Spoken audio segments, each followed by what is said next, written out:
بسم اللہ الرحمن الرحیم۔ السلام علیکم۔ ناول شکاری، مصنف احمد اقبال، ایپیسوڈ 51، پیشکش قصے کہانیاں یوٹیوب چینل۔ میری ذہنی کیفیت اس مسافر سے مختلف نہ تھی جس کی پیاسی آنکھیں تا حد نظر پھیلے ہوئے ریگزار میں پانی کی سراب کا شکار ہوں۔ کیا یہ آرزو کا فریب ہے؟ مایوسی کی اس تاریکی میں کہیں امید کی ایک کرن اب بھی روشن تھی کہ شاید کوئی معجزہ رونما ہو۔ تائیدی عزتی سے اچانک کوئی فرشتہ غیب بن کے پہنچے جو مجھے اس بے بسی کی قید سے اور اس بے کسی کے دام سے چھڑا کے لے جائے۔ لیکن اس وقت یہاں کسی کا میری مدد کے لیے آ جانا اتنا ہی بعید از امکان تھا جتنا ان دیواروں کو قوت ارادی سے گرا کے رابعہ سمیت اس زندان سے نکل جانا۔ کون ہو تم؟ مجھ سے گفتگو کرنے والے نے چند سیکنڈ کی خاموشی کے بعد کہا۔ اس کا لہجہ بدستور پرسکون رہا۔ اس طرح منہ اٹھا کے کسی کے گھر میں گھس آنے اور اس لہجے میں بات کرنے کا مقصد کیا ہے؟ میں ان دونوں برقع پوش خواتین کی والدہ ہوں جن کے ساتھ سکندر بخت 10 منٹ پہلے یہاں پہنچا ہے، محسن نے کہا۔ تم بہت بے وقوف آدمی ہو، اس شخص نے کہا۔ ہم یہاں ایک سودا کر رہے تھے۔ تمہارے دخل در معقولات سے خرابی کے سوا کچھ حاصل نہیں ہوگا۔ بہتر ہوگا اگر تم الٹے ایک قدم لوٹ جاؤ اور ہمیں معاملے کی بات کرنے دو۔ شریفانہ معاملات پر شرافت سے بات کی جا سکتی ہے، محسن نے کہا۔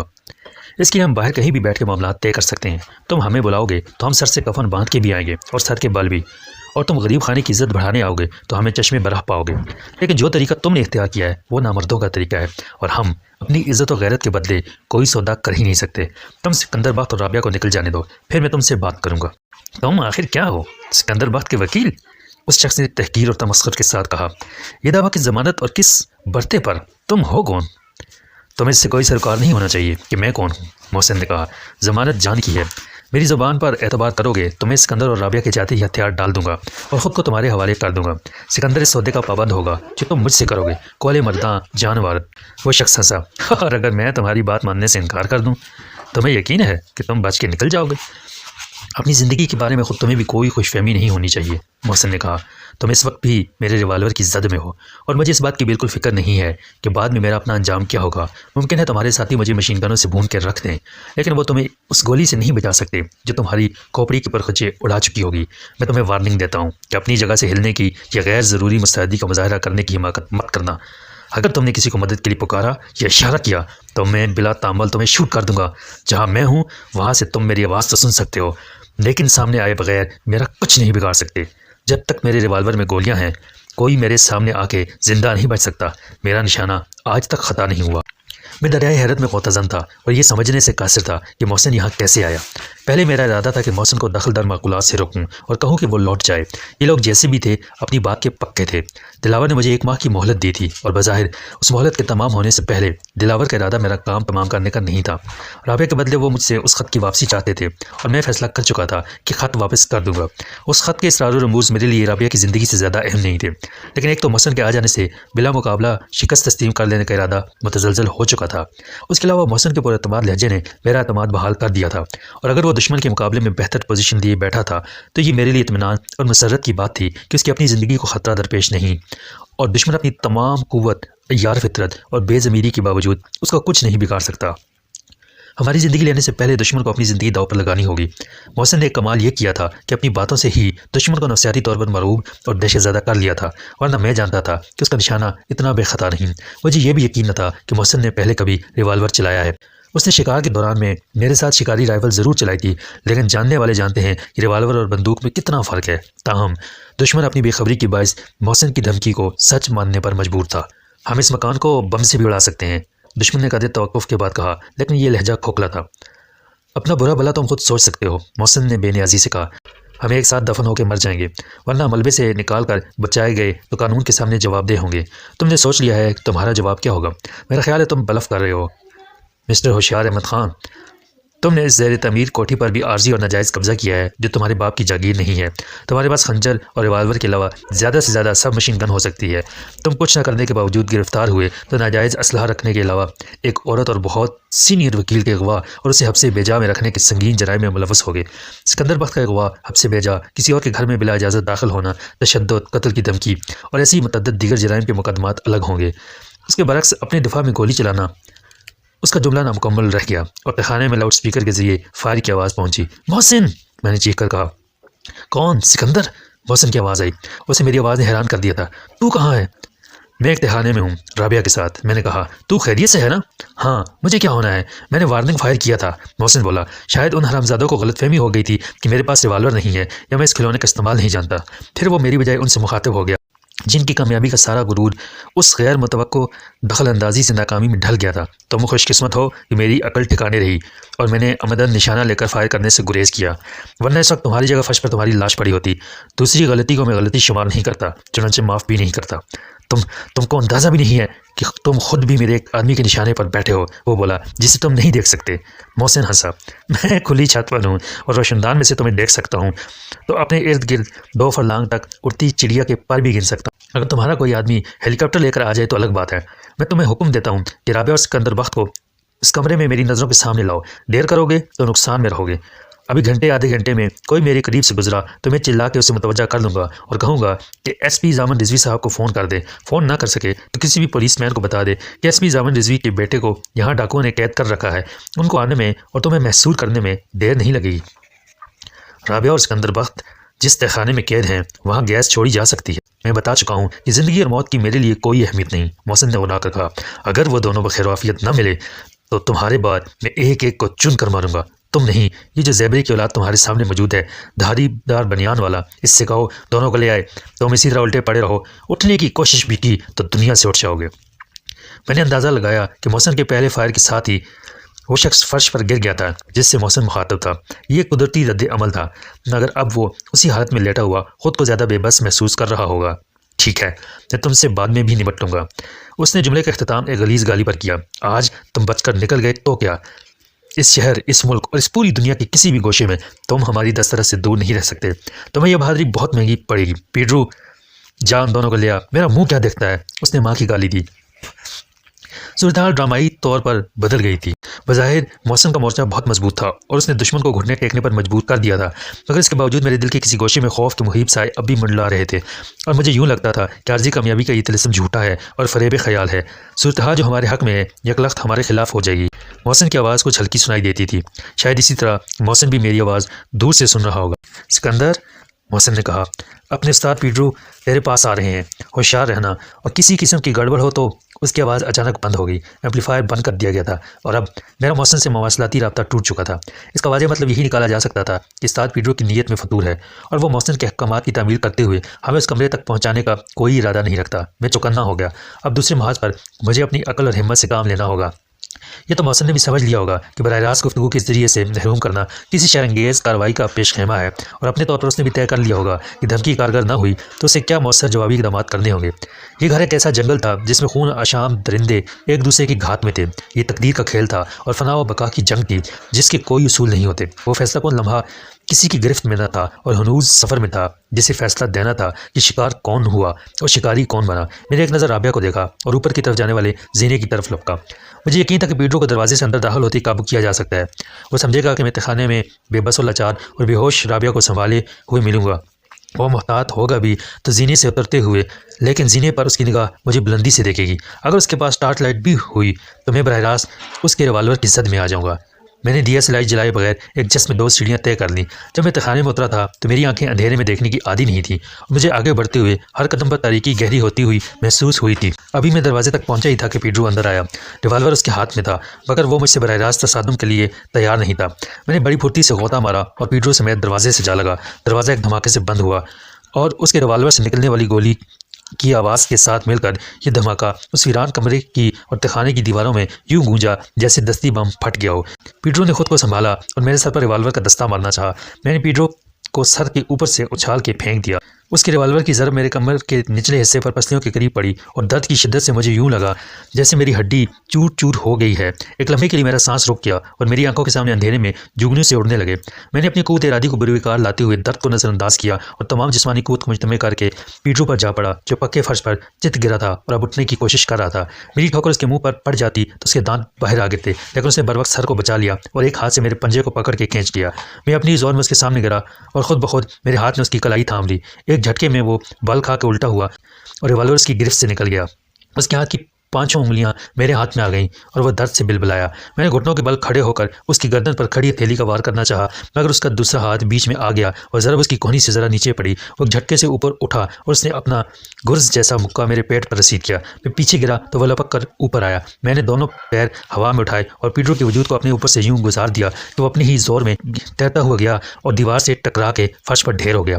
ریوالور ایک کونے میں جا گرا تھا۔ میں نے ایک جست میں اس پر قبضہ کیا اور تیزی سے اس کا رخ پیڈرو کی طرف کر دیا، لیکن وہ بالکل بے حس و حرکت ہو چکا تھا۔ اس وقت میں نے خدا کا شکر ادا کیا کہ پیڈرو کے ساتھیوں نے ایمپلیفائر آف کر دیا تھا، ورنہ مار پیٹ اور فائرنگ کی آوازیں میرے دوست اور دشمن دونوں سن لیتے۔ نہ جانے محسن ان آوازوں کا کیا مطلب نکالتا اور مشتعل ہو کے کیا کر بیٹھتا۔ یہ بھی ممکن تھا کہ پیڈرو کو حکم دینے والا اپنی چال کے ناکام ہو جانے کے بعد کوئی انتہائی قدم اٹھاتا، لیکن اب فکر کی کوئی بات نہ تھی۔ دشمن یہی سمجھے بیٹھے تھے کہ پیڈرو اپنے زور بازو اور اپنے ریوالور کی مدد سے مجھے بآسانی زیر کر لے گا۔ اگر وہ اپنے مقصد میں کامیاب ہو جاتا تو مجھے اس کمرے میں پہنچا دیا جاتا جہاں محسن مجھے دیکھنا چاہتا تھا، لیکن رابعہ کو شاید وہ کسی دوسرے کمرے میں لے جاتے جہاں اس پر وحشت اور بربریت کے تمام انسانیت سوز حربے آزمائے جاتے، اور اسے ہوش میں لانے کے بعد اس کی دلخراش چیخوں کی آواز سنوا کر محسن کو ہتھیار ڈالنے پر مجبور کر دیا جاتا۔ ایک عورت کے ساتھ حیوانیت کے مظاہرے میں آدمی شیطان کو بھی پیچھے چھوڑ سکتا ہے۔ میں خود رابعہ پر ہونے والے لرزہ خیز مظالم کی تاب نہ لا کے محسن سے کہہ دیتا کہ وہ چلا جائے۔ وہ دھمکی دیتے کہ ہم رابعہ کے بدن کو جلا جلا کر راکھ کر دیں گے یا اس کے ہاتھوں کی اور پیروں کی انگلیاں کاٹتے جائیں گے اور رابعہ کو ماریں گے نہیں، لیکن اسے تمام عمر کے لیے جینے کا عذاب دینے کے لیے ٹوٹے پھوٹے بدوزہ اور نامکمل اعضاء پر مشتمل گوشت کا ڈھیر بنا کے پھینک دیں گے۔ اس دھمکی کے بعد یہ ناممکن تھا کہ میں مزاحمت کر سکتا۔ میں اپنی جان پر یہ ظلم جھیل جاتا، مگر رابعہ کو اپنے دشمنوں کے جذبہ انتقام کی بھینٹ کبھی نہ چڑھنے دیتا۔ اس وقت تک میرے ذہن میں دشمن کا یہی منصوبہ تھا جسے میں نے ناکام بنا دیا تھا۔ ریوالور کو جیب میں اڑس کر میں پھر خانے کا رخ کرنے ہی والا تھا کہ مجھے ایک اور خیال آیا۔ میں نے 2 منٹ کے اندر اندر پیڈرو کے کپڑے پہنے، پہلے اس کو اپنے کپڑے پہنانے کا سوچا، پھر اسے تضییع اوقات سمجھ کر چھوڑ دیا۔ تاہم میں نے اپنی قمیض کو پھاڑ کے 2 حصے کر دیے، ایک سے میں نے پیڈرو کے پاؤں باندھے اور دوسرے سے اس کے ہاتھوں کو کمر کے پیچھے کس دیا۔ پھر میں تہخانے میں اترا اور بے ہوش رابعہ کو دونوں بازوؤں پر سنبھال کے اوپر لے آیا۔ اچانک اسپیکر جاگ اٹھا۔ پیڈرو کیا بات ہے، اتنی دیر کس لیے؟ ایک فائر کی آواز آئی اور پیڈرو کو مخاطب کرنے والے نے گالی دی۔ میں نے پیڈرو کی آواز پہلے بھی سنی تھی۔ مائکرو فون کے راستے ایمپلیفائر تک پہنچنے والی آواز لاؤڈ اسپیکر سے نشر ہوتی ہے تو کسی حد تک بدل جاتی ہے، اس کا بھی مجھے اندازہ تھا۔ استاد، میں آواز کو اور لہجے کو پیڈرو کی طرح بنا کے کربناک طریقے پر چلایا، پھر حلق سے یوں آواز نکالی جیسے زبردست وار سے وہ بات پوری نہیں کر سکا اور کراہنے پر مجبور ہو گیا۔ تیری اور تیرے استاد کی ایسی کی تیسی، میں نے اپنی اصل آواز میں کہا، آج ہی سب معلوم ہو جائے گا۔ پھر میں نے پیڈرو کی آواز بنا کے ہائے کی، دروازہ کھول کے دھڑام سے بند کیا۔ بھاگ گیا سور کا بچہ، میں نے اپنی آواز میں کہا اور محسن کو پکارا، محسن۔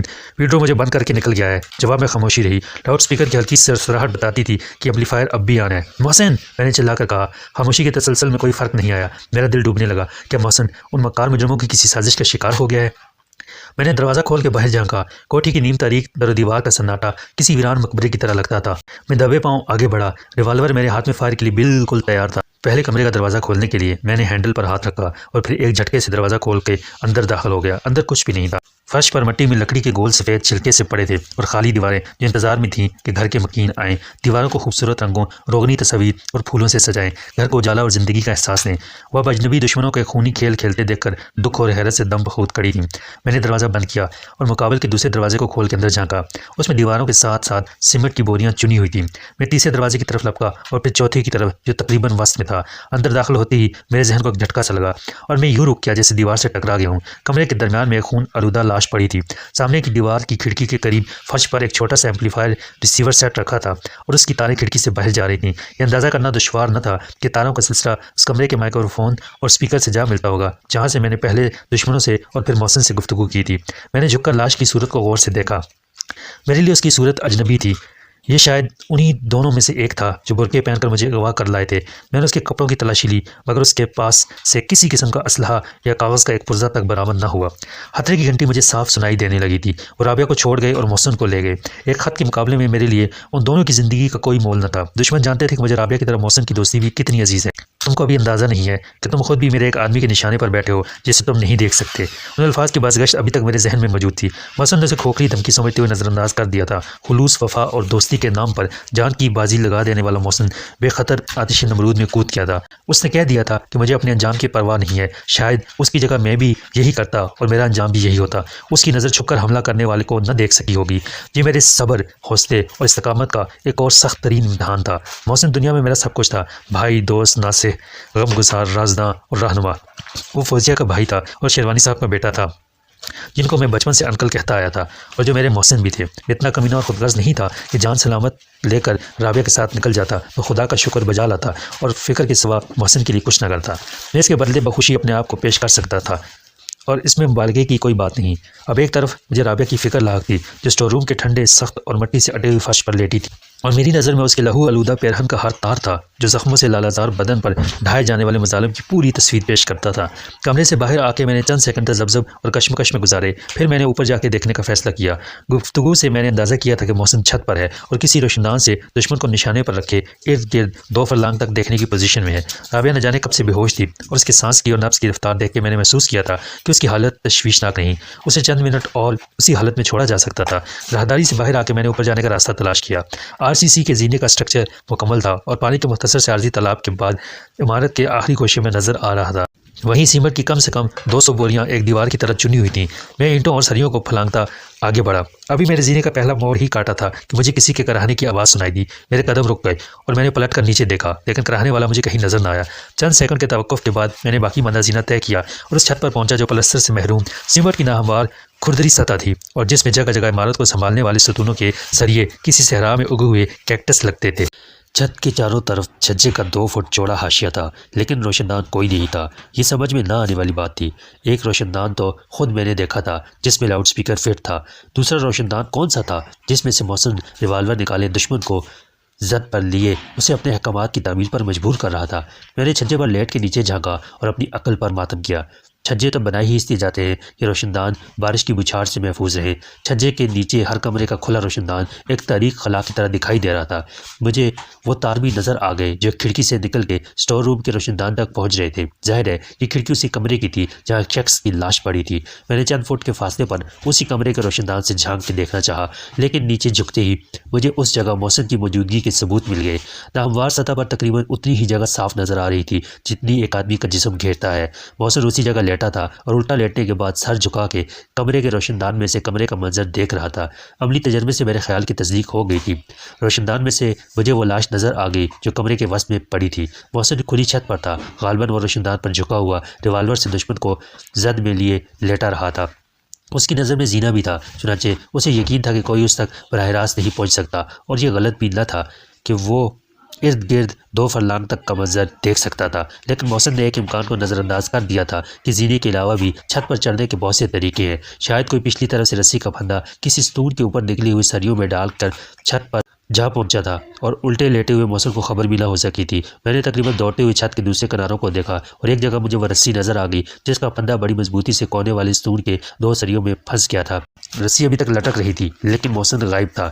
کیا سرائی کی بنیاد پر یہ نتیجہ اخذ کیا جا سکتا تھا کہ محسن کو حملہ آور کے آ جانے کی خبر بہت دیر سے ہوئی اور اسے اٹھنے یا پلٹ کر گولی چلانے کا موقع نہیں مل سکا۔ مزید وقت ضائع کرنے سے کچھ حاصل نہیں ہو سکتا تھا۔ میں زینے سے اترنے لگا تو مجھے کسی کے کراہنے کی آواز پھر سنائی دی اور اس مرتبہ میں آواز کی سمت کا تعین کرنے میں کامیاب ہو گیا۔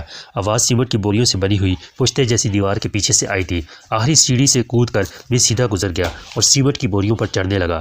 بوریوں کو اس طرح چنا گیا تھا کہ آخری گوشے کی 2 دیواریں مل گئی تھیں اور پیچھے ایک تکونی جگہ خالی رہ گئی تھی۔ جیومیٹری کی زبان میں 2 دیواریں ایک زاویہ قائمہ بنانے والی مثلث کے 2 ضلع تھیں، تو سیمنٹ کی بوریوں نے تیسرے ضلع یعنی وتر کو مکمل کیا تھا۔ اوپر سے دیکھنے پر مجھے محسن نظر آیا جو ریت کے ڈھیر پر پڑا تھا۔ اس تکونی خالی جگہ کو چھنی ہوئی ریت جمع رکھنے کے لیے استعمال کیا گیا تھا اور محسن کو اوپر سے اچھال دیا گیا تھا، لیکن ریت پر سے گرنے سے جو تقریباً 4 فٹ کی اونچائی تک پھیلی ہوئی تھی اسے چوٹ نہیں آئی تھی۔ میں نیچے کودنے ہی والا تھا کہ نامکمل عمارت کے اندر ہی سے کار کے سٹارٹ ہونے کی آواز آئی۔ پھر عمارت کے عقبی حصے سے ایک نیلے رنگ کی ٹویوٹا کراؤن کار گولی کی طرح نکلی اور کھلے گیٹ سے سیدھی گزر گئی۔ میں نے سیمنٹ کی بوریوں کے اوپر سے چھلانگ لگانے سے پہلے ریوالور نکال کے فائر کیا، مگر گولی گیٹ سے ٹکرائی اور میرے گیٹ تک پہنچنے سے پہلے کار کچے راستے پر دوڑتی ہوئی اتنی دور جا چکی تھی کہ میں اس کے عقبی حصے کے سوا کچھ نہیں دیکھ سکتا تھا۔ نمبر پلیٹ موجود ہی نہ تھی اور ہوتی بھی تو میں اتنے فاصلے سے نمبر نہیں پڑھ سکتا تھا۔ کار کی شیشوں پر پردے نہیں تھے مگر بند شیشوں کے اندر اجالا کم تھا، چنانچہ میں کسی کی صورت کو شناخت نہیں کر سکا تھا۔ مجھے صرف اتنا احساس تھا کہ کار میں 4 افراد تھے اور اب میں بیوقوفوں کی طرح ریوالور ہاتھ میں لیے سڑک پر پہنچ جانے والی کار کو نگاہوں سے اوجھل ہوتا دیکھ رہا تھا۔ چلاک مجھے دھوکہ دے کر نکل گئے تھے اور میں خود کو قصوروار سمجھ رہا تھا جس نے ان کو یہ مہلت فراہم کی۔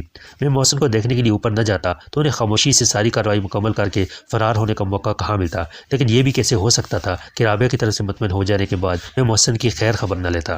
پھر مجھے ایک اور خیال آیا اور اس کا رد عمل اتنا شدید تھا کہ میں اپنے جذبات پر قابو نہ رکھ سکا۔ رابعہ! میں چلایا اور اس دروازے میں سے طوفان کی طرح گزر گیا جو راہداری میں کھلتا تھا۔ آخری کمرے تک کا فاصلہ مجھے ایک جس کا فاصلہ لگا، لیکن دروازہ کھولتے ہی میری نظروں میں دنیا اندھیر ہو گئی۔ میں نے آنکھیں مل کے دیکھا اور خود کو یقین دلانے کی ناکام کوشش کی کہ میں گھبراہٹ اور پریشانی میں وہ دیکھ رہا ہوں جو حقیقت نہیں ہے، اور یہ میرا خوف ہے جو غیر یقینی اور بے بنیاد خیالات کا عکس بن کے سامنے آ گیا ہے، مگر اٹل اور بے رحم سچائی کو جھٹلایا نہیں جا سکتا تھا۔ اس کمرے میں اب کوئی نہیں تھا۔ وہ رابعہ اور پیڈرو کو نکال کر لے جانے میں کامیاب ہو گئے تھے۔ جیسے کسی نے آتے ہوئے نہیں دیکھا ہوگا، ایسے ہی کسی نے ان کو جاتے ہوئے نہیں دیکھا تھا۔ کسی نے دور سے ایک نیلے رنگ کی کار دیکھی بھی ہوگی تو وہ کیا بتائے گا، کس کو شناخت کرے گا اور کیسے شناخت کرے گا؟ وہ اپنی موجودگی کے تمام آثار بھی مٹا گئے ہوں گے۔ بازار میں ملنے والی ایک عام قسم کے ایمپلیفائر اور اسپیکر سے کسی کے جرم کی گواہی تو نہیں ملتی۔ فنگر پرنٹس اول تو ملیں گے نہیں، اور ملے تو ان کا موازنہ کس کے فنگر پرنٹ سے کیا جائے گا؟ پولیس کے ریکارڈ پر دلاور، پیڈرو یا ڈی سلوا کے فنگر پرنٹ تو ہونے سے رہے۔ لاش پھر کسی لاوارث غیر معروف سے بدماش کی ثابت ہوگی جس کی خدمات معاوضے پر حاصل کی گئی ہوں گی۔ رپورٹ کے بغیر پولیس اس مکان میں آئے گی نہیں، اور زیر تعمیر مکان پر چھاپا مار کے انہیں کیا ملے گا؟ اصل مالک کے فرشتوں کو خبر تک نہ ہوگی کہ اس کے گھر میں کیا خونی ڈرامہ کھیلا جا چکا ہے۔ کسی ثبوت کے بغیر نہ دلاور کے خلاف رپورٹ لکھوائی جا سکتی ہے، نہ ڈی سلوا کے خلاف۔ وہ بااثر اور پیسے والے لوگ ہیں۔ محسن کی کوشش کے باوجود بازی مات ہو گئی تھی۔ میں شکست خوردہ اور تھکے ہوئے قدموں سے چلتا ہوا واپس ہوا۔ میرا ذہن یہ فیصلہ کرنے سے قاصر تھا کہ محسن نے مداخلت کر کے اچھا کیا یا برا۔ اس کی نیک نیتی پر شک نہیں کیا جا سکتا تھا، مگر اس کے آ جانے سے وہ بات ختم ہو گئی تھی جو نتیجہ خیز ثابت ہو رہی تھی۔ رابعہ کی وجہ سے میں مجبور ہو گیا تھا کہ تصادم کی راہ چھوڑ کے ان کے جائز و ناجائز ہر حکم کے سامنے سر تسلیم خم کر دوں، اور اس خط کے بعد وہ جان بھی مانگے تو نظر کر دوں۔ شاید وہ مجھ سے معاہدہ کر لیتے کہ میں اسپتال میں جا کے رابعہ کی ماں سے اس خط کے بارے میں معلومات حاصل کروں اور اپنے وعدے کے مطابق کسی کو اطلاع دیے بغیر واپس آ کے خط ان کے حوالے کر دوں، تو وہ بھی افائی عہد کرتے ہوئے مجھے رابعہ کے ساتھ نکل جانے دیں گے۔ میرا ان سے مقابلہ کرنے کا یا پولیس سے مدد حاصل کرنے کا کوئی ارادہ نہیں تھا۔ چنانچہ مجھے کبھی امید تھی کہ خط مل جانے کے بعد وہ رابعہ کو یرغمال نہیں رکھیں گے، کیونکہ اس سے انہیں مزید کوئی فائدہ حاصل نہیں ہو سکتا تھا۔ الٹا اس بات کا خطرہ تھا کہ ایک سینئر خاتون ایڈوکیٹ کی پرستار گمشدگی کا مسئلہ کچھ سنگین صورتحال پیدا نہ کر دے۔ لیکن اب بات پھر وہیں آ پہنچی تھی جہاں سے شروع ہوئی تھی۔ وہ پھر رابعہ کو اغوا کر کے لے گئے تھے اور جاتے جاتے ایک لاش چھوڑ گئے تھے۔ محسن کے دامن پر ایک قتل کا داغ آ گیا تھا اور حاصل کچھ بھی نہیں ہوا تھا۔ اب جلد از جلد یہاں سے نکل جانے میں ہی خیریت تھی۔ اس کے بعد ہمیں پھر انتظار کرنا تھا، انتظار کہ وہ ہمیں ایک موقع اور فراہم کریں، ہم سے پھر رابطہ قائم کریں اور ملاقات کے لیے سخت تر شرائط پیش کریں اور زیادہ محفوظ مقام کا انتخاب کریں۔ میں گیٹ بند کر کے واپس آیا۔ محسن اسی طرح پڑا تھا، لیکن اس کے کراہنے اور ہلنے جلنے سے اندازہ کیا جا سکتا تھا کہ وہ کچھ ہوش میں آنے لگا ہے۔ میں نے اسے دونوں ہاتھوں سے اٹھا کے سیمنٹ کی بوریوں کے اوپر رکھنے کی کوشش کی، مگر دیوار بہت اونچی تھی۔ میں نے محسن کو پھر ریت پر لٹایا اور دوبارہ سیمنٹ کی بوریوں پر چڑھا۔ ایک قطار کی سب سے اوپر والی بوری کو دھکیل کر گرانے سے اس کی بلندی تقریباً 1 فٹ کم ہو گئی۔ 4 بوریاں گرانے سے اس دیوار میں ایک کھڑکی سی بن گئی جو ریت کی سطح سے تقریباً 4 فٹ اونچی تھی۔ دوسری کوشش آسان ثابت ہوئی اور میں محسن کو کندھے پر ڈال کے پانی کے ٹینک کے کنارے لے آیا جس کے اوپر پانی کا نلکا موجود تھا۔ کھولنے پر نلکے سے صاف پانی بہہ کر ٹینک میں گرنے لگا۔ میں نے محسن کے منہ پر پانی ڈالا اور اسے اپنے چلو سے پانی پلانے کی کوشش بھی کی۔ اس کی بے ہوشی کا سبب سر کی چوٹ تھی اور پچھلی جانب ہاتھ لگانے سے بالوں کے درمیان ابھار سے محسوس ہوتا تھا، لیکن اطمینان کی بات یہ تھی کہ سر کی چوٹ سے خون نہیں نکلا تھا۔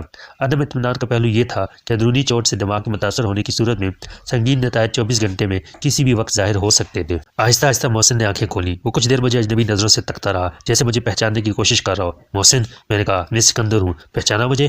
میں نے اس کے گالوں کو تھپکا۔ محسن نے آہستہ سے اقرار میں سر ہلایا۔ سکندر؟ سوری یار۔ اس نے کراہ کر اپنا سر تھام لیا۔ ایسی باتیں مت کر، وہ لوگ جا چکے ہیں اور اب ہمیں فوراً یہاں سے نکلنا ہے۔ میں نے اسے سہارا دے کر بٹھا دیا۔ وہ رابعہ کہاں ہے؟ اس نے لمبے لمبے گہرے سانس لیتے ہوئے کہا۔ وہ خود کو سنبھالنے کی بھرپور جدوجہد کر رہا تھا اور بظاہر درد کے سوا چوٹ کے اثرات زائل ہونے لگے تھے۔ وہ بدماش پھر اسے لے گئے محسن، میں نے کہا۔ ان میں سے ایک کی لاش اندر پڑی ہے۔ تو نے مارا ہے اسے؟ محسن نے پھر سر ہلایا۔ میں اور کیا کرتا؟ اس نے فرار ہونے کی کوشش کی تھی۔ اتفاق ہے کہ اسے گولی لگ گئی۔ میں نے پیڈرو کو قابو کر لیا تھا، میں نے ریوالور کی نمائش کرتے ہوئے کہا، مگر ذرا سی چوک ہو گئی۔ میں تجھے تلاش کرنے نکلا تھا۔ وہ عقبی حصے میں ڈی سلوا کی گاڑی لیے موجود تھے۔ وہ دوسری طرف سے پیڈرو اور رابعہ دونوں کو اٹھا کے لے گئے۔ انہوں نے رابعہ پر بہت تشدد کیا ہے محسن۔ اس کا سارا جسم لہو لہان تھا، کپڑے پھٹے ہوئے تھے اور وہ بے ہوش تھی۔ تو انہوں نے روکنے کی کوشش بھی نہیں کی۔ خاموشی کے مختصر سے سوگوار وقفے کے بعد محسن نے سر اٹھایا۔ کی تھی، نشانہ خطا ہو گیا، میں نے افسوس سے کہا۔ میں کچھ نہیں کر سکا۔ میں بھی کچھ نہیں کر سکا یار۔ محسن نے میرے کندھے پر ہاتھ رکھا۔ نہ جانے کس نے اچانک پیچھے سے آ کے مجھ پر وار کر دیا۔ وہ پچھلی طرف سے رسی کے سہارے اوپر آ گیا تھا۔ میں نے کہا، رسی ابھی تک موجود ہے۔ اسی وقت کسی نے زور زور سے دروازہ بجانا شروع کر دیا۔ سائیں، او سائیں، کی گل ہے بھائی، آج بوا بند ہے۔ یہ سائیں کون ہے؟ میں نے سرگوشی میں کہا۔ یہ سوال نہیں تھا، خیال تھا جو الفاظ میں ڈھل گیا تھا۔ سائیں شاید کوئی بد نصیب چوکیدار ہوگا۔ محسن نے بھی اظہار خیال کیا۔ اچھا تو ٹھہر، میں دیکھتا ہوں، میں نے کہا اور پھر رک گیا۔ میں نے پیڑوں کے کپڑے پہن رکھے تھے۔ اس غیر شریفانہ لباس میں اعتبار قائم کرنا مشکل تھا۔ میں نے محسن کی طرف دیکھا اور وہ سمجھ گیا کہ میں کس تذبذب کا شکار ہوں۔ میں نے اسے سہارا دے کر کھڑا کیا اور گیٹ تک لے گیا۔ اس عرصے میں گیٹ کھڑکانے والا مسلسل سائیں کو پکارتا رہا اور دروازہ بند ملنے پر تعجب کا اظہار کرتا رہا۔ محسن نے گیٹ کھول کے باہر جھانکا۔ کیا بات ہے بھائی، کس سے ملنے آئے ہو؟ محسن نے متانت اور وقار سے کہا۔ کیا ہنگامہ ہے یہ؟ وہ جی، میں سائیں چوکیدار، ملاقاتی نے بوکھلا کر مؤدب اور معذرت امیز لہجے میں کہا۔ وہ شہر گیا تھا جناب، وہ ابھی واپس نہیں آیا ہے، محسن نے کہا۔ اچھا جی، معاف کرنا، میں نے سوچا تھا بڑے شاہ صاحب کی خیریت معلوم کر لوں۔ اللہ شفا دے، بڑی لمبی بیماری لگ گئی ہے ان کی جان کو۔ وہ بولا، آپ کا کیا رشتہ ہے جی بڑے شاہ صاحب سے؟ میں ان کے بھائی کا لڑکا ہوں، محسن نے کہا۔ ولایت میں تھا، میں اسی کا انتظار کر رہا ہوں۔ معاف کرنا جی، تسلی ضروری ہوتی ہے۔ چھوٹے شاہ صاحب کو دیکھتے ہی رہتے ہیں یہاں، آپ کو پہلی بار دیکھا تھا، میں یہی رہتا ہوں۔ اس نے ہاتھ سے اپنے پیچھے اشارہ کیا۔ اچھا جی، السلام علیکم۔ ہم اسے جاتا ہوا دیکھتے رہے۔ گویا بڑے شاہ صاحب اس زیر تعمیر کوٹھی کے مالک ہیں، میں نے گیٹ بند کر کے کہا، اور تعمیر کے رک جانے کا سبب ہے ان کی طویل علالت۔ ان کا کوئی بیٹا وقتاً فوقتاً آتا رہتا ہے، اور سائیں چوکیدار ہے۔ سائیں اگر اس کا نام پڑ گیا ہے تو وہ یقیناً عمر رسیدہ آدمی ہوگا۔ محسن نے کہا، آدمی نمک حلال ہوگا، یہاں سے شہر جا کے مالک کی خیریت معلوم کرتا ہے۔ اس سے یہ بھی ظاہر ہوتا ہے کہ وہ اکیلا ہے۔ میں نے کہا، اس کی بیوی بچے ہوتے تو وہ اس خالی کوٹھی میں اپنے ساتھ رکھ سکتا تھا جس کی فنیشنگ باقی ہے، تاہم اس میں رہائش اختیار کی جا سکتی ہے۔ اب یہاں سے نکل چلو صاحبزادے۔ نہ جانے کیوں پہلی مرتبہ اس کو سالار اعظم کہتے ہوئے میری زبان رک گئی۔ میں نے لاشعور پر غالب آ جانے والے اس خیال کو کوسا کہ محسن اب صرف میرا دوست رہ گیا ہے۔ یہ بہت بڑا، بہت مقدس اور بہت مضبوط رشتہ تھا، مگر اس احساس کو میں کیسے جھٹلاتا کہ اب فوزیہ میری مگیتر نہیں رہی، وہ کبھی میری شریک حیات نہیں ہوگی، اور محسن اور میں سالے بہنوئی کے رشتے سے ایک نہیں ہو گئے۔ میں نے زبان کے لڑکھڑا جانے کے باوجود بات بنانی چاہیے تھی، لیکن یہ احساس مجھے فوراً ہو گیا کہ بات بنی نہیں۔ محسن نے جواب میں کچھ نہیں کہا، اور ہم گیٹ سے باہر آ کے ویران کہتوں کے پگڈنڈی جیسے راستوں پر چلنے لگے۔ رکشہ ہمیں سڑک پر پہنچتے ہی مل گیا، اور 40 منٹ بعد ہم رابعہ کی کوٹھی میں تھے۔ ہمارے آنے سے پہلے بھی اس گھر میں رہنے والوں کی زندگی نفسیاتی مسائل کے تانے بانے میں الجھی ہوئی تھی، مگر یہ مسائل ہی تو زندگی کی جدوجہد میں کامیابی کی امنگ پیدا کرتے ہیں۔ ہمارے آنے کے بعد زندگی گھر والوں سے روٹھ گئی، آباد گھر ویران ہو گیا، اور اب اس پر موت کے عذاب زدہ سایوں کا راج تھا۔ وہ عورت جس نے یہ گھر بنایا تھا، زندگی اور موت کی کشمکش میں مبتلا ہسپتال کے بستر پر لیٹی تھی، اور ان تمام واقعات سے بے خبر تھی جو اس کی بے ہوشی کے دوران میں پیش آئے۔ اگر وہ ہوش کی کیفیت میں اپنی بیٹی کی اغوا کی خبر سن لیتی یا اپنی آنکھوں سے اس کی وہ حالت دیکھ لیتی جو میں نے دیکھی تھی، تو اس کا کلیجہ پھٹ جاتا، اور کسی مسیحا کی چارگری سے پہلے ہی وہ دکھ کی آخری سرحد سے گزر جاتی۔ درد کا حد سے گزر جانا ہے دوا ہو جانا۔ اب اگر خدا کو منظور ہوا تو اس کے گھر لوٹنے سے پہلے ہی بیٹی بھی گھر واپس آ جائے گی۔ بصورت دیگر ہم تمام عمر اس دوہرے قتل کا بار اپنے ضمیر پر لیے پھرتے رہیں گے، اور اس احساس سے دامن نہ چھڑا سکیں گے کہ جو بھی ہوا ہماری وجہ سے ہوا۔ زندگی اور موت خدا کے ہاتھ میں سے ہی، مگر نہ جانے یہ ہمارے کون سے اعمال کی سزا تھی کہ ہم تباہی و بربادی کے نامہ بر ہوئے۔ میں نے محسن کو ٹیلی فون کے قریب لٹا دیا۔ دشمنوں کی طرف سے دوسرا پیغام کسی بھی وقت موصول ہو سکتا تھا۔ میں نے واپسی پر اس شبے کا اظہار کیا تھا کہ ان کے کسی آدمی نے ہمارا تعاقب ضرور کیا ہوگا، یہ دیکھنے کے لیے کہ ہم کدھر جاتے ہیں، اور محسن نے اتفاق کیا تھا، مگر دروگہ والا سے شالیمار تک ہمارے پیچھے اتنی ٹریفک تھی کہ کسی رکشہ، ٹیکسی یا کار پر شبہ کرنا اندھیرے میں تیر چلانے کے مترادف تھا۔ نہر کے کنارے کے ساتھ ساتھ چل کر علامہ اقبال روڈ سے ملنے والی سڑک پر ٹریفک بہت کم رہ گئی تھی، مگر اس کے باوجود ایک ٹیکسی نے ہمیں اوورٹیک کیا، اور ایک رکشہ تقریباً فرلانگ بھر کے فاصلے سے پیچھے چلتا رہا۔ دوسرا اس سے بھی 100 گز پیچھے آیا، اور جب ہم ریلوے کراسنگ کی طرف مڑ گئے تو پھر ریلوے اسٹیشن اور صدر کی طرف سے آنے اور جانے والی ٹریفک کے رش میں سب گڑبڑ ہو گیا۔ اگر انہوں نے ہمیں رابعہ کے گھر میں آتے دیکھ لیا ہوگا تو یہ خبر بہت جلد اوپر پہنچا دی جائے گی۔ میں نے اسپتال کا ٹیلی فون نمبر بلاتے ہوئے کہا، اور وہ ہم سے فون پر بات کریں گے۔ انہیں علم ہوگا کہ گھر میں ہمارے سوا کوئی نہیں، اور ہم پولیس اسٹیشن بھی نہیں گئے۔ وہ ہم سے ایک بار پھر سودا کرنے کی کوشش کریں گے، اور اب ہم سودا کرنے پر پہلے سے زیادہ مجبور ہو گئے۔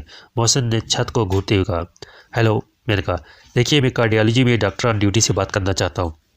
میں نے آپریٹر کے جواب دیتے ہی کہا، مجھے نہیں معلوم اس وقت جو ڈاکٹر موجود ہے اس کا نام کیا ہے۔ اس وقت تو بہت سے ڈاکٹر ڈیوٹی پر ہے سر، چکی آپریٹر نے بیزار لہجے میں کہا۔ مجھے ایکسٹینسو کیئر یونٹ کا نمبر دے دو، میں نے جھلا کر کہا۔ میں خود بات کر لوں گا۔ خصوصی نگہداشت کے شعبے میں ریسیور فوراً اٹھا لیا گیا۔ دیکھیے، مجھے ایک خاتون کے بارے میں معلوم کرنا تھا۔ وہ مس رابعہ قاری ایڈوکیٹ کی والدہ ہیں۔ انہیں دل کے شدید دورے کے بعد داخل کر لیا گیا تھا۔ میں ان کے گھر سے بول رہا ہوں۔ آئی سی، میں ڈاکٹر درانی بول رہا ہوں۔ کیا نام بتایا آپ نے اپنا؟ سوری، میں نے ابھی تک نام نہیں بتایا تھا۔ میں نے کہا، میں سکندر بخت ہوں۔ تو مسٹر سکندر بخت، ڈاکٹر درانی نے کہا، مجھے آپ لہجے سے معقولیت پسند اور تعلیم یافتہ آدمی لگتے ہیں، اس لیے مجھے امید ہے کہ آپ صاف بات سننا پسند، میرا مطلب ہے صاف بات سننے کو ترجیح دیں گے۔ Fact is fact. میرا دل تیزی سے دھڑکا۔ آپ کا مطلب یہ تو نہیں کہ خدا نہ خواستہ؟ نہیں، وہ بھی زندہ ہے اور ہوش میں بھی ہیں، ڈاکٹر درانی نے کہا، لیکن آئی ایم سوری، ان کی حالت انتہائی نازک ہے، ان کے بارے میں کچھ نہیں کہا جا سکتا۔ غالباً یہ کہنا درست ہوگا کہ اب انہیں دوا سے زیادہ دعا کی ضرورت ہے۔ ڈاکٹر درانی، میں نے چند سیکنڈ خاموش رہنے کے بعد کہا، کیا ہم ان سے بات کر سکتے ہیں؟ میں اجازت تو نہیں دے سکتا۔ اگر آپ خطرہ مول لینا چاہتے ہیں تو well it is a matter of chance, وہ بولا۔ میں سمجھ گیا ڈاکٹر صاحب، لیکن انتہائی مجبوری کے باعث میں یہ درخواست کر رہا ہوں۔ دراصل یہ ایک قانونی نوعیت کا معاملہ ہے۔ میں نے کہا، ان سے کچھ پوچھنا ہے۔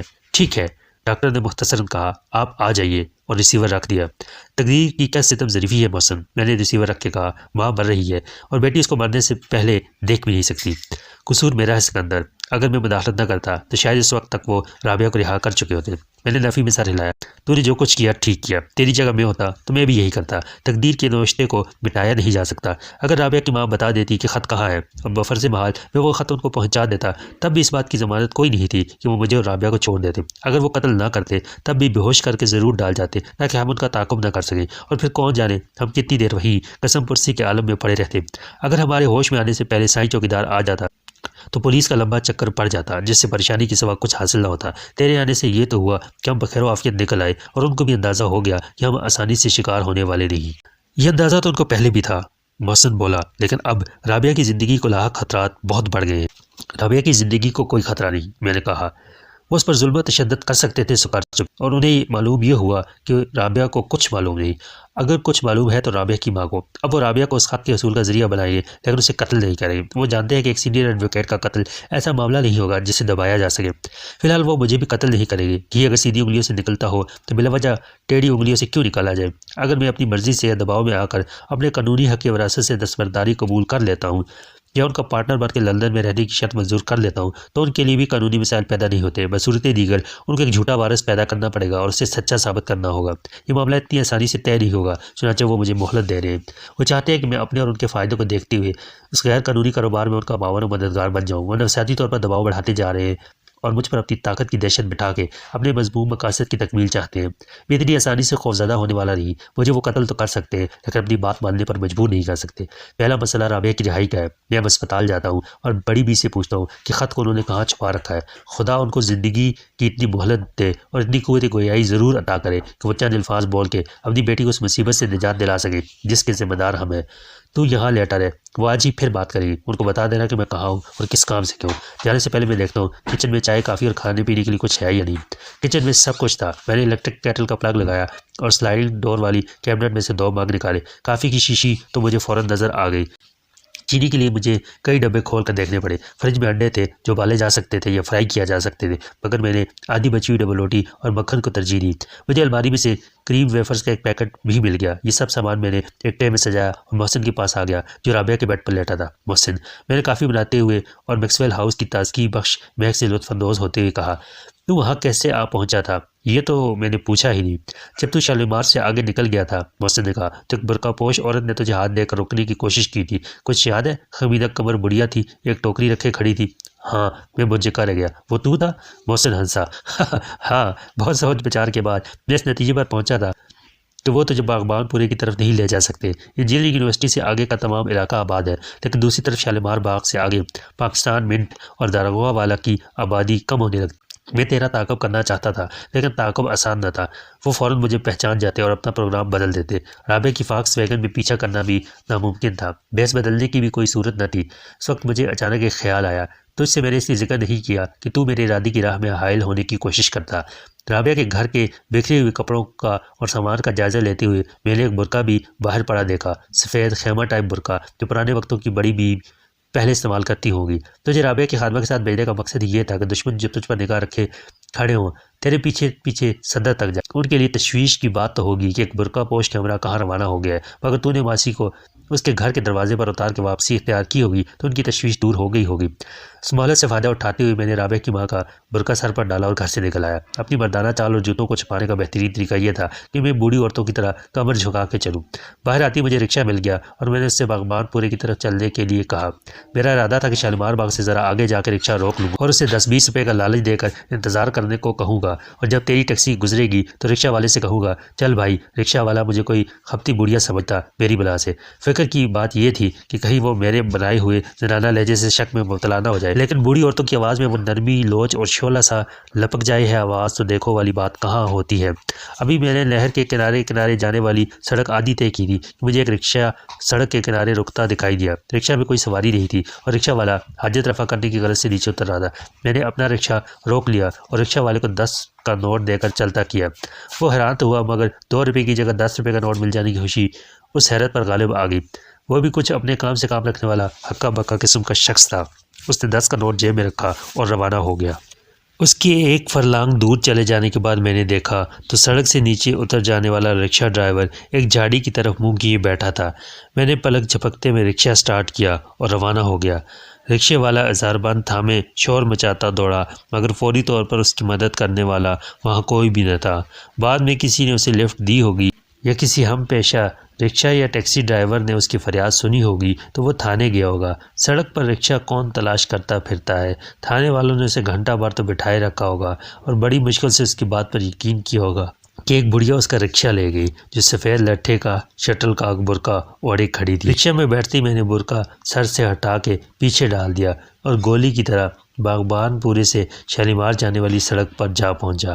شالیمار سے آگے جا تو نے مجھے دیکھا تھا۔ میں نے رکشے کو سڑک سے دور ہٹا کے کھڑا کیا اور ادھر ادھر دیکھ کے موقع پاتے ہی پھر برقعے میں روپوش ہو گیا۔ ٹوکری تو گھر سے لے کر نکلا تھا۔ جب میں نے تجھے ٹیکسی میں آتے دیکھا تو تجھے روکنا چاہا، مگر یہ دیکھ کر حیران رہ گیا کہ اس میں بھی میرے جیسی 2 برقع پوش خواتین تشریف فرما ہیں۔ میرے لیے اندازہ لگانا مشکل نہ تھا کہ برقعے میں مسلح افراد ہیں۔ اس اتفاق پر مجھے بے اختیار ہنسی آئی۔ مجھے کیا معلوم تھا کہ دشمن بھی بھیس بدلنے کے لیے وہی طریقہ اختیار کریں گے جو میں نے کیا، اور ان کو بھی خیال تک نہ آیا ہوگا کہ انہی کی طرح میں برقعے میں چھپ کر سائے کی طرح ان کے پیچھے لگ جاؤں گا۔ جب ٹیکسی گزر گئی تو میں پھر رکشہ کی طرف بڑھا۔ مجھے معلوم نہیں اس وقت کوئی مجھے دیکھ رہا تھا یا نہیں۔ میں نے برقع ہٹا کے رکشہ کو دوڑایا اور چند منٹ میں ٹیکسی کو جا لیا۔ جب ٹیکسی رکی تو میں 100 گز پیچھے تھا۔ میں نے تجھے اتر کے دونوں برقع پوشوں کے آگے جاتے دیکھا۔ بخدا یہ اتنا نیچرل منظر تھا کہ کوئی شک کر ہی نہیں سکتا تھا۔ ایک شریف آدمی 2 شریف پردہ نشین بیویوں کے ساتھ جا رہا ہے۔ اس میں عجیب بات کیا ہے؟ مرد آگے ہی چلتے ہیں۔ یہ تو میں ہی جانتا تھا کہ مرد آگے چلنے پر مجبور کر دیا گیا ہے، اور پیچھے برقعے کے اندر 2 مرد ہیں جو ریوالور تانے ہوئے ہیں۔ ان کی چال ذرا بھی زنانہ نہیں تھی، لیکن وہاں اس بات پر غور کرنے والا کون تھا، اور جو تھا اس نے دیکھا نہیں۔ ادھر ادھر نگاہ ڈال کے میں نے جیسے ہی موقع پایا دوبارہ برقع اوڑھ کے میں اسی راستے پر ہو لیا جس پر تو گیا تھا۔ مجھے تھوڑی سی دیر اس لیے ہوئی کہ میں 100 گز پیچھے تھا، اور روانہ بھی اس وقت ہوا جب تو اس زیر تعمیر گھر میں داخل ہو چکا تھا۔ اندر ایک شخص نے جو برقع پہن کے باہر آ رہا تھا مجھ سے پوچھا تھا کہ تم کون ہو، مگر میں نے غرا کے کہا کہ تمہارا باپ، تو وہ خاموش ہو گیا۔ اس کے باہر نکل جانے کے بعد میں نے عمارت کا جائزہ لیا۔ وہ نیلی کار دائیں طرف گلی کے آخر میں موجود تھی۔ کمال ہے کہ تو نے نہیں دیکھی تھی۔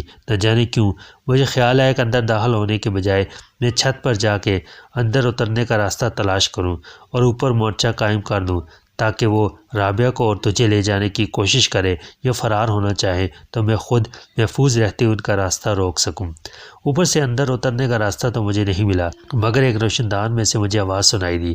میں نے جھک کر دیکھا اور تاروں کو کھڑکی سے نکل کر دوسرے روشن دان تک پہنچتے دیکھا تو سب سمجھ گیا۔ اس کے بعد جو کچھ ہوا تو جانتا ہے۔ اس سرگزشت کے دوران کئی بار مجھے بے اختیار ہنسی آئی اور صورتحال کی سنگینی کے باوجود ہم نسوانیت کے پردہ دار برقعے کے اس مردانہ استعمال پر محظوظ ہوئے بنا نہ رہ سکے۔ کافی اور اسپرین نے محسن کو نارمل کر دیا تھا، میں نے اسے یاد دلایا کہ رات کا کھانا ہمیں ضامن رضوی صاحب کے ساتھ کھانا تھا، جس کے لیے انہوں نے ہمیں خصوصی تاکید کی تھی۔ اب رات ہو چکی تھی، ہم اب بھی پہنچ سکتے تھے اور دیر سے پہنچنے پر کوئی معقول سا عذر پیش کر کے معافی مانگ سکتے تھے، مگر بات صرف کھانے کی نہیں تھی۔ ہمیں معلوم تھا کہ کھانے کے بعد جو نشست چلے گی وہ گھنٹوں برخاست نہیں ہوگی، اور ہمارے پاس سب سے اہم مسئلہ وقت کا تھا۔ ٹیلی فون کال تو محسن بھی ریسیو کر سکتا تھا اور ایک آخری موقع فراہم کرنے والوں کو بتا سکتا تھا کہ سکندر بخت اسی کام سے اسپتال گیا ہوا ہے، لیکن دوسری طرف رابعہ کی ماں کی فرصت عمر تمام ہو رہی تھی، اور یہ کہنا بھی مشکل تھا کہ میرے پہنچنے سے پہلے ان کی آخری سانسوں میں ہوش و حواس کس حد تک ان کا ساتھ دیں گے۔ میں اسپتال پہنچا تو رات کے 10 بج رہے تھے۔ میں نے ڈاکٹر درانی کے بارے میں دریافت کیا اور اپنا نام بتایا۔ او مائی گڈنس، ڈاکٹر نے سر پر ہاتھ مار کے کہا، آپ نے اتنی دیر کیوں کی؟ میرا دل بیٹھنے لگا۔ کیا؟ میں نے بہت مشکل تمام کہا، نہیں، آپ آئیے میرے ساتھ۔ وہ اٹھتے ہوئے بولا، رابعہ کون ہے؟ رابعہ قاری، وکیل۔ میں نے کہا، میں نے آپ کو بتایا تھا۔ او یس، مگر وہ خود کہاں ہیں؟ ڈاکٹر نے برآمدے میں میرے ساتھ چلتے ہوئے کہا۔ بے ہوشی میں وہ کئی بار ان کو یاد کر چکی، بدقسمتی سے وہ قانونی معاملے میں اپنے موکل کی مدد کے لیے راولپنڈی چلی گئی ہیں۔ میں نے مجبوراً جھوٹ کا سہارا لیا۔ میں نے فون تو کر دیا تھا، لیکن ان کا کل سے پہلے آنا مشکل ہے۔ ڈاکٹر نے افسوس سے سر ہلایا۔ اچھا ہوتا اگر آخری وقت میں بیٹی بھی ماں کے سرہانے ہوتی۔ آپ کا مطلب ہے وہ رات نہیں کاٹ سکے گی؟ میں نے نا امیدی سے ڈاکٹر کی طرف دیکھا۔ ڈاکٹر نے پھر نفی میں سر ہلایا۔ نو ہوپ، اور ایئر کنڈیشنڈ وارڈ کا دروازہ کھولا۔ ہر بستر پر لیٹے ہوئے مریض صبح کے انتظار میں تھے، لیکن کسی کو خبر نہ تھی کہ آنے والی صبح کا سورج کسے دیکھنا ہے، اور اس کے بعد وہ کون سی ایسی ہی رات ہوگی جس کا سورج سب کے لیے طلوع ہوگا سوائے ان کے۔ ہر بستر پر موت سایہ فگن تھی، ان کی زندگی مانگنے والوں کی ملتجی پر امید اور دلزدہ نظروں سے بے نیاز۔ میں دونوں جانب کھنچی ہوئی پردوں سے نظر آنے والے مناظر دیکھتا چلا گیا۔ خون، گلوکوز اور آکسیجن دینے والے آلات کامل بے حسی کے ساتھ ہر جگہ استعداد تھے۔ ان کی اندھی آنکھوں نے انگنت مریضوں کو انہی گنے چنے بیڈز پر آتے جاتے دیکھا تھا۔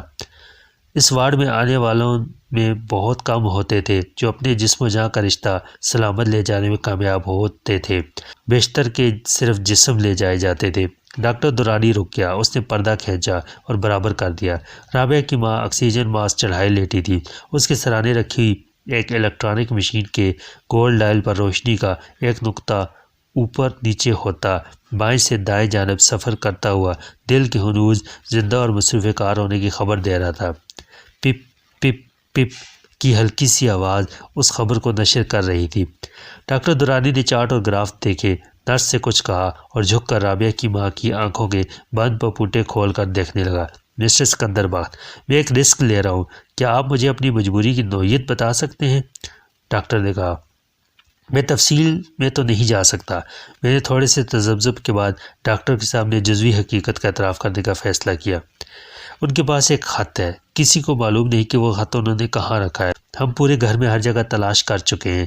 اس خط سے ان کی اکلوتی بیٹی کے مستقبل کا تحفظ وابستہ ہے۔ کچھ لوگ اس خط کو حاصل کرنے کی ناکام کوشش کر چکے ہیں۔ اگر اس خط کے بارے میں کچھ بتائے بغیر ان کا انتقال ہو گیا تو رابعہ کے لیے بہت خطرات پیدا ہو جائیں گے۔ اگر ہمیں یہ معلوم ہو جائے کہ خط انہوں نے کہیں چھپا رکھا ہے یا بصورت دیگر جلا دیا ہے تو یہ ہمارے لیے خاصیت منان کی بات ہوگی۔ ہم وہ خط جلا دیں گے، مگر خط ہمیں نہ مل سکا تو عین ممکن ہے دشمن اس کا سراغ لگا لے۔ آپ کا ان سے اور مس رابعہ قاری سے کیا رشتہ ہے؟ ڈاکٹر درانی نے یک لفظ سوال کر دیا، جو میری بات بڑی غور سے سن رہا تھا، اور تب مجھے وہ جھوٹ بولنا پڑا جو ناگزیر تھا۔ اس کے بغیر ڈاکٹر درانی میری مدد کرنے کے لیے کوئی رسک لینے پر آمادہ نہ ہوتا۔ میں نے کہا، میں مس رابعہ کا منگیتر ہوں اور فرسٹ کزن، 4 سال انگلینڈ میں رہ کے ابھی کچھ عرصہ پہلے واپس آیا ہوں۔ ڈاکٹر درانی کو میرے جواب نے پوری طرح مطمئن کر دیا۔ انگلینڈ میں کاروبار تھا آپ کا؟ نہیں، میں انجینئرنگ کی اعلیٰ تعلیم کے لیے گیا تھا۔ میں نے کہا، میرا بزنس یہی ہے، MWD انجینئرنگ کمپلیکس۔ آپ کو اندیشہ ہے کہ وہ خط غلط لوگوں کے ہاتھ میں پڑ گیا تو وہ میں اس رابعہ قاری کو بلیک میل کریں گے؟ ڈاکٹر درانی نے کہا، وہ بہت سینئر ایڈوکیٹ ہیں، کیا پولیس ان کی کوئی مدد نہیں کر سکتی؟ بدقسمتی سے وہ وکیل ایک عورت بھی ہے۔ میں نے کہا، اور ہماری اخلاقی اقدار کے پیمانے مرد اور عورت کے لیے الگ الگ ہیں۔ عورت کی عزت شیشہ ہے، جس میں بال بھی پڑ جائے تو نہیں جاتا۔ پھر ہمارے ملک کی زر صحافت کے علم بردار ہیں جو خبر میں تشہیر کے سامان تلاش کرتے ہیں یا فراہم کر دیتے ہیں۔ رابعہ کے ساتھ ایک مسئلہ اس کی پریکٹس کے متاثر ہونے کا بھی ہے۔ میں سمجھ گیا۔ ڈاکٹر درانی نے کہا، اور اس لیے میں یہ نہیں پوچھوں گا کہ اس خط میں کیا ہے۔ ہم سب انسان خطا کار ہیں اور کبھی کبھی حالات کی سازش کا شکار بھی ہو جاتے ہیں۔ اسی وقت نرس اندر آئی اور اس نے ڈاکٹر کو ایک انجیکشن تھما دیا۔ اب آپ اچھی طرح ایک بات سمجھ لیجئے مسٹر سکندر بات۔ اس نے انجیکشن سرنج کو اوپر کی طرف کر کے پسٹن کو تھوڑا سا دبا دیا۔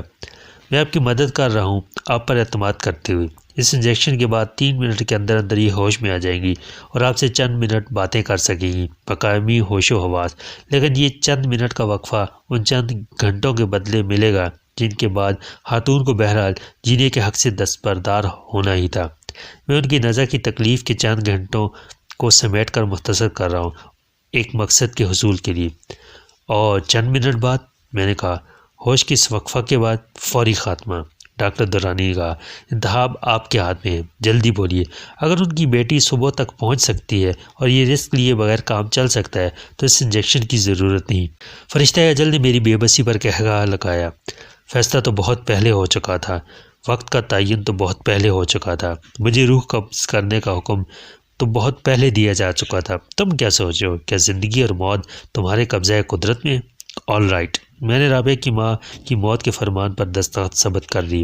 زندگی کے یہ چند بے مصرف لمحات اگر اس عورت کی اپنی بیٹی کی زندگی بچانے کے کام آ سکتے ہیں تو تذبذب کیسا؟ رابعہ کے لیے آخری وقت میں ماں کے سرحانے موجود ہونا بعید از قیاس ہے۔ شاید اولاد کو ممتا کا یہ آخری نذرانہ دے کر اس کی روح کو سکون ملے۔ ڈاکٹر نے انجیکشن لگا دیا۔ آپ اگر اکیلے میں بات کرنا چاہیں تو میں باہر چلا جاتا ہوں، ڈاکٹر درانی نے نرمی سے کہا۔ اس کی کوئی ضرورت نہیں، میں نے کہا۔ میں چاہتا ہوں آپ گواہ رہیں کہ میں نے آپ سے جھوٹ نہیں بولا تھا۔ پپ پپ پپ ہر لمحہ صدا دیتا گزر گیا۔ دل اب بھی دھڑک رہا تھا۔ اس مشین نے بہت پہلے ایک نوزائیدہ بچے کے جسم میں خون پمپ کرنا شروع کیا تھا۔ اب اس کی مشینری پرانی اور ناقص ہو چکی تھی، ناقابل مرمت اور ناکارہ قرار دی جا چکی تھی۔ اب یہ مشین بند ہونے والی تھی۔ ایک بار میں نے اپنے دوست سے سنا تھا کہ اس کے باپ نے نیو یارک سے ایک بحری جہاز خریدا ہے جو بمبئی پر مال اتار کے کراچی آ رہا ہے، جہاں گڈاپ میں اسے توڑ کر پرزہ پرزہ کر دیا جائے گا۔ اور میں نے حیران ہو کے کہا تھا، اچھے بھلے چلتے ہوئے جہاز کو توڑ دیا جائے گا، اس میں کون سی عقل مندی ہے؟ اور میرے دوست نے مجھے سمجھایا تھا کہ عالمی قواعد و ضوابط کے مطابق ہر بحری جہاز کی ایک لائف ہوتی ہے، جب یہ لائف پوری ہو جائے تو اس کا وجود ختم کر دیا جاتا ہے، خواہ جہاز ابھی مزید 10 سال کے لیے سفر کے قابل ہو۔ یہ دل بھی اسی جہاز کی طرح تھا، اس کی لائف پوری ہو چکی تھی۔ یہ دل آخری چند گردشوں کے لیے خون کو جسم کی شریانوں کے سفر پر روانہ کر چکا تھا۔ وہ لمحہ بہت دور نہیں تھا جب یہ مشین رک جائے گی اور خون کا ہر ذرہ جہاں ہوگا وہیں ٹھہر جائے گا۔ رابعہ کی ماں نے حرکت کی اور کراہی۔ ڈاکٹر درانی نے آکسیجن ماسک ہٹا دیا۔ اب آپ ان سے بات کر سکتے ہیں۔ آنٹی، میں نے جھک کر کہا اور فرش پر گھٹنوں کے بل بیٹھ کے ان کے کانوں کے قریب اپنے منہ کو کر دیا۔ میرے طرف دیکھیے، دیکھیے، میں سکندر بخت ہوں۔ رابعہ کی ماں نے آہستہ سے آنکھیں کھولی۔ سکندر؟ اس نے سرگوشی میں کہا۔ رابعہ، دیکھیے آنٹی، رابعہ آنے والی ہے، میں نے کہا۔ اس نے آپ کو ایک خط دیا تھا، وہ خط کہاں ہے؟ سنا آپ نے میں کیا کہہ رہا ہوں؟ آپ کو معلوم ہے وہ خط کہاں ہے؟ یاد کیجئے، مجھے بتائیے۔ رابعہ کی ماں نے کر میں سر کو ادھر سے ادھر ہلایا۔ رابعہ، میری بچی، اسے بلاؤ، رابعہ کو بلاؤ۔ رابعہ، رابعہ، میں نے پکار کے کہا، یوں جیسے وہ باہر کھڑی ہے۔ دیکھو امی بلا رہی ہیں تمہیں۔ وہ آ رہی ہے آنٹی، آپ نے سنی اس کی آواز؟ اس نے کہا ہے میں ابھی آتی ہوں، اب مجھے بتائیے وہ خط۔ رابعہ، رابعہ کی ماں چلائی۔ اس کی آواز میں تڑپ تھی، شکایت تھی اور مایوسی تھی۔ میں ایک وقت اٹھا اور باہر نکل آیا۔ ڈاکٹر درانی، میں نے کہا، 1 منٹ پلیز۔ ڈاکٹر درانی پردہ ہٹا کے نمودار ہوا۔ یس، اس نے کلائی کی گھڑی دیکھی۔ ٹائم از ویری شارٹ، آئی نو۔ میں نے کہا، پلیز میری تھوڑی سی مدد کیجیے، آپ نے اتنا کچھ کیا ہے تو یہ بھی صحیح۔ آپ جانتے ہیں رابعہ یہاں نہیں ہے، مگر وہ رابعہ کے سوا کسی کو کچھ بتانے کے لیے تیار نہیں۔ کیا آپ کسی رابعہ کو لا سکتے ہیں؟ کسی رابعہ کو؟ ڈاکٹر درانی نے مجھے غور سے دیکھا۔ What do you mean? ہر لڑکی رابعہ ہو سکتی ہے، میں نے کہا۔ شاید اس وقت وہ جھوٹ اور سچ میں تمیز نہیں کر سکے گی۔ یہ صرف آپ کا خیال ہے، ڈاکٹر نے کہا۔ ہو سکتا ہے وہ پہچان جائے۔ آخری وقت میں اس سے جھوٹ بول کے اسے دکھ پہنچانے سے کیا فائدہ؟ It is a matter of chance, میں نے ڈاکٹر ہی کے الفاظ میں کہا۔ میں یہ رسک لینا چاہتا ہوں، پلیز کسی نرس یا کسی مریض کی وارث کوئی عورت یہاں آ کر اگر ایک جملہ بولنے پر تیار ہو جائے، وہ پوچھ لے، امی وہ خط کہاں ہے؟ ڈاکٹر خاموش کھڑا میری صورت دیکھتا رہا۔ میں کسی نرس کو یہ حکم نہیں دے سکتا، تمہاری یہ مدد کر سکتا ہوں کہ تمہیں ایک لڑکی کے بارے میں بتا دوں۔ اس نے انگلی سے اشارہ کیا۔ باہر برآمدے میں ایک لڑکی کھڑی ہے، وہ 20 نمبر کے ساتھ ہے، مگر اسے اندر جانے کی اجازت نہیں۔ وہ نیک دل لڑکی ہے، اس سے بات کر کے دیکھو، اگر وہ آ جائے تو مجھے اعتراض نہیں۔ میں باہر بھاگا۔ وارڈ سے باہر نکلتے ہوئے میں نے پھر گھڑی دیکھی، 4 منٹ گزر چکے تھے۔ وہ لڑکی برآمدے کے آخر میں دیوار سے ٹیک لگائے کھڑی تھی۔ مجھے اپنی طرف آتے دیکھ کر وہ کچھ نروس ہو گئی۔ خاتون، آپ 20 نمبر کے ساتھ ہیں نا؟ میں نے کسی تمہید کے بغیر کہا۔ جی۔ وہ بولی۔ اس کا رنگ ذرا سی دیر کے لیے متغیر ہوا۔ وہ میرے والد ہیں۔ 19 نمبر پر میری والدہ ہیں۔ میں نے جھوٹ بولتے ہوئے کسی قسم کے تذبذب کا مظاہرہ نہیں کیا۔ ان کا آخری وقت آ گیا ہے، 2-4 منٹ باقی ہیں اور وہ اپنی بیٹی کو یاد کر رہی ہیں۔ میں آپ کو انسانیت اور شرافت کا واسطہ دیتا ہوں کہ چل کے ان سے صرف ایک بات کر لیجئے۔ ڈاکٹر درانی اندر موجود ہیں، وہ آپ کو بعد میں ساری بات بتا دیں گے۔ آپ چل کے صرف اتنا کہہ دیجئے کہ ماں، میں رابعہ ہوں۔ وہ پہچاننے کی پوزیشن میں نہیں ہے۔ ان سے اتنا پوچھ لیجئے کہ وہ خط کہاں ہے۔ پلیز آئیے۔ میں نے بدحواسی میں اس کا ہاتھ پکڑ لیا۔ لڑکی تذبذب کا شکار تھی، مگر میں اسے گھسیٹ کر لے گیا اور اس نے معمولی سی کوشش کے بعد مزاحمت ترک کر دی۔ سچائی میرے چہرے پر پڑھی جا سکتی تھی اور اس نے پڑھ لی تھی۔ Very late. ڈاکٹر درانی نے کلائی کی گھڑی پر نظر ڈالی۔ 7 منٹ ہو چکے ہیں۔ میں نے پردہ ہٹایا اور اس اجنبی وحشت زدہ لڑکی کو رابعہ کی ماں کے بیڈ پر بٹھا دیا۔ رابعہ آ گئی ہے، یہ دیکھیے۔ امی، لڑکی نے میرے ساتھ جھک کر کہا۔ میں آ گئی ہوں، آپ کی بیٹی رابعہ۔ مجھے بتائیے وہ خط کہاں ہے؟